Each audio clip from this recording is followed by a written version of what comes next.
Hi dear students and welcome to my tutorial. In our today's tutorial we'll be talking about the NIOS English chapter number 4 code number 202 Father Dear Father.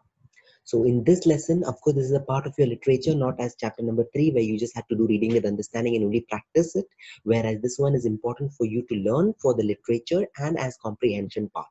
So the story starts at 1. Dear Father or Dear Papa, this is in answer to your letter about my transgression. Yes, my first rank slipped to the second. You advised that I should think before answering the papers. Yes, the operating word think did make me reflect, and these are the results of those reflections. Father, we have never really been close, and I can't rightly say you have been my friend, philosopher, guide, etc. Yet I would like you to be aware of my thoughts. They are very important to me. You are highly educated and you provide very well for the family, but in your departmental store, do you apply Pythagoras' theorem or Newton's law of gravity? For that matter, does your doctor friend or your lawyer brother? Papa, my grandfather speaks of a carefree and beautiful childhood, of days spent in plucking mangoes and guavas from the orchards, of picnics on their banks of the river, where the men cooked mouth-watering food, of playing marbles and gilli danda. From his talk, it seemed studies were an ancillary subject, and living and experiencing the major subject. Father, is he fibbing? Or is it possible that the world has turned topsy-turvy in just about 70 years?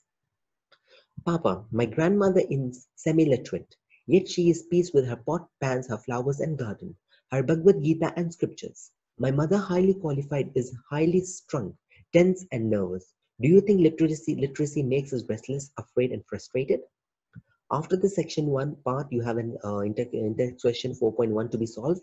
Once you solve this question, we move to the second part of the section of the story, which is more important, wisdom or knowledge? What should our education do for us? Let us read on and find out what the writer actually thinks. So it's a continuation of the story in section 2, where, oh Papa, last week my rose plant almost died. Some pests. I asked my biology teacher, what should I do to save it? And she was cross. She said, go ask the guy who keeps gardening things. He'll tell you, we learn about pesticides, but we do not know how to use them.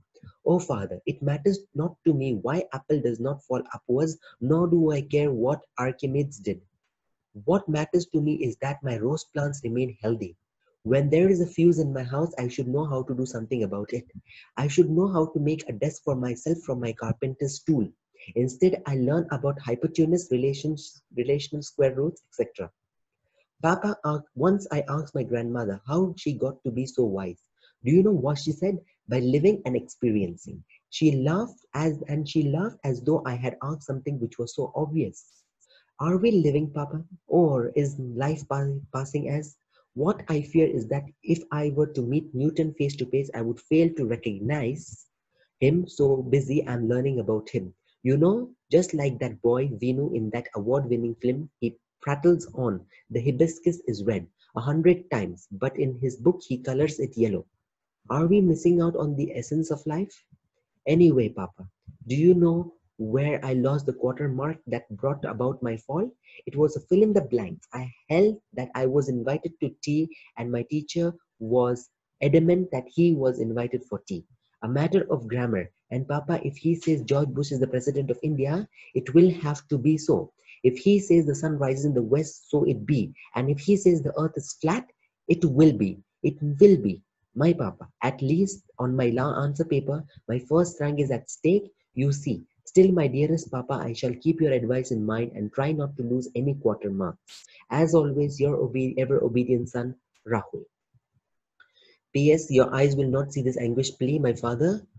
This was only to lighten my overburdened heart. It is not all arteries and muscles, it feels too. A newspaper article from the Hindu. So basically, this is the article for the newspaper, how the child lost his quarter mark and what is the reason. He's trying to differentiate between the knowledge and experience and different types of character people who is related to like grandfather, grandmother, his own mother, and try to give an explanation to the father to the letter that he had given him but actually then why, what was the reason he lost this quarter mark. So this was the reply the son Rahul was given. You have an in-test question 4.2 to solve and an overall question in general that you can complete. We have a vocabulary enrichment which also talks about some opposite words, and these are opposite words in English which we completely becomes an opposite of each other just by adding some prefixes. So prefixes are words which are some 2-letter words, okay, or sometimes 3-letter words added to the beginning of every root word. For example, un and im. So for example, if we have such words like aware, it turns out to be unaware, opposites. Okay, polite, impolite. So this is one example, and then you can so on complete the words are given over here. You can use them and complete them here. Other questions from the grammar related is just whether you use the word is or are, do or does. Is for singular, for example, my father is working. Okay, they are working. So is for singular, are for plural. Similarly, do you, is okay. So do stands for plural and does for singular. Does he do his work properly? It's like that. And you can choose from here. Now who, whose, what and which, the questioning asking questions. So you just make a question by writing who wrote the letter, whose clothes are these, what is his name, which area do we belong to. So these are some words that you can make sentences and write them in here also. And then finally we just use the words such as why, where, when and how. Why are you doing this? Okay, why are you absent today? Where do you live? When can you give me the paper? How do you take care of yourself? So these are some questions that can be added over here. And then let's talk, you can skip, you have an in-test questions and you can complete. So this was the whole story. Go through the story, learn some grammar parts, try to involve these type of sentences and grammatical parts of speech in your essay writing to make it more useful and more better. Thank you and stay tuned for the next lesson.